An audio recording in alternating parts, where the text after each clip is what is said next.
Hey, what's up, brothers? It's Coach Craig, and I hope you all are I hope you all are making an amazing weekend.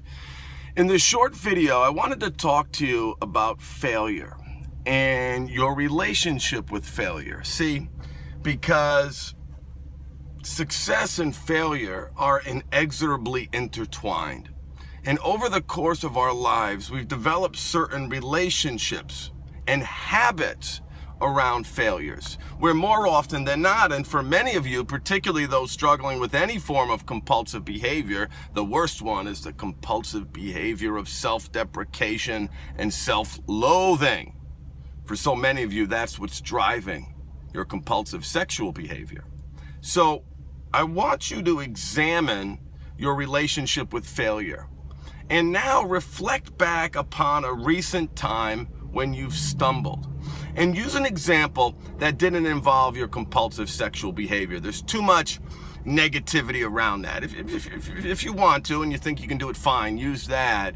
But maybe look for a minor stumble in your life and reflect upon the instant thoughts that you had. And reflect upon the behavior that you executed after the failure. Like I said, over time, we develop habits around failure. And there's a success habit and there's a failure habit. And the success habit demands that you change your relationship with failure. Like I said, it is inexorably intertwined without success. I can't begin to tell you, men, how many times I have failed.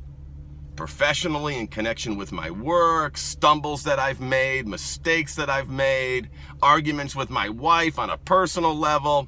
So many times I have failed. But one of the things that I have learned and that I've trained myself to do, that I have conditioned myself to find the gift in my failures, to turn my failures into an opportunity.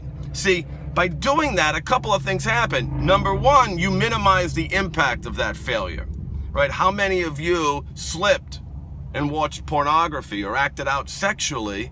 Then that becomes the justification for a bender. Well, I did it once.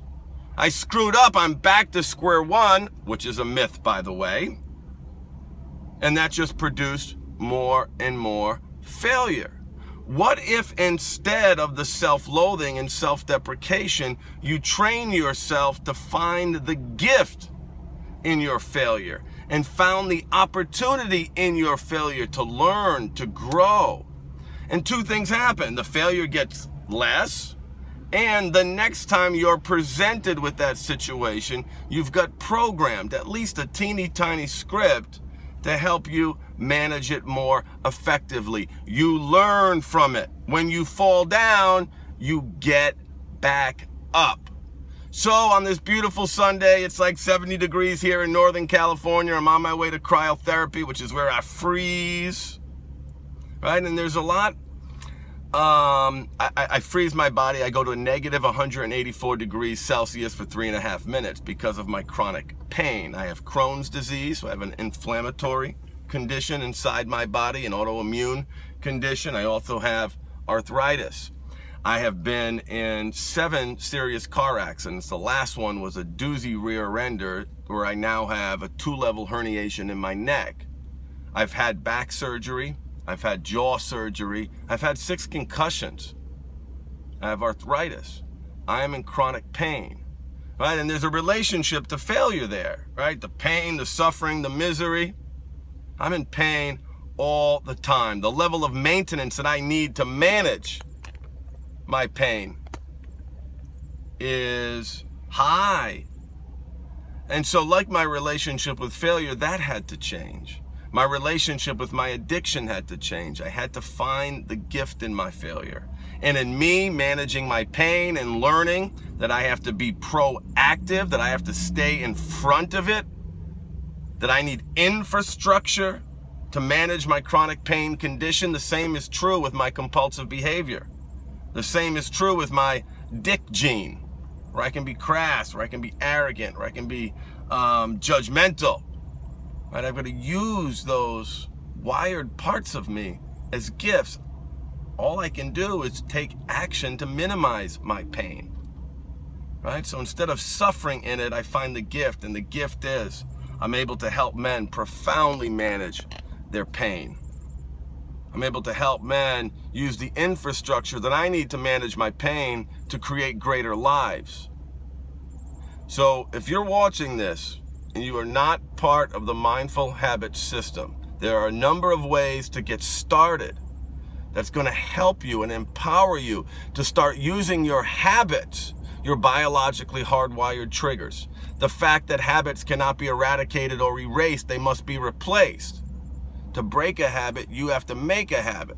These triggers aren't going away, brothers. But what if you could use the trigger to self-deprecate, to act out sexually, to be judgmental, to get defensive with your partner, to anger? Your habits around failure, what if you could shift those? And that's one of the most important concepts that I teach.